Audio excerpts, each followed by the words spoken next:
One day, a wise black crow saw a green parrot sitting inside a cage. "Why are you in a cage?" "Because I speak."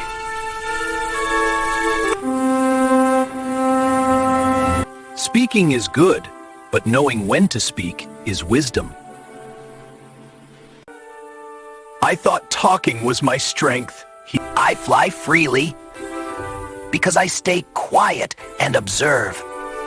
But you talk too much, and humans caught you for your sweet words. Parrot learned that silence can also protect, and words must be used carefully.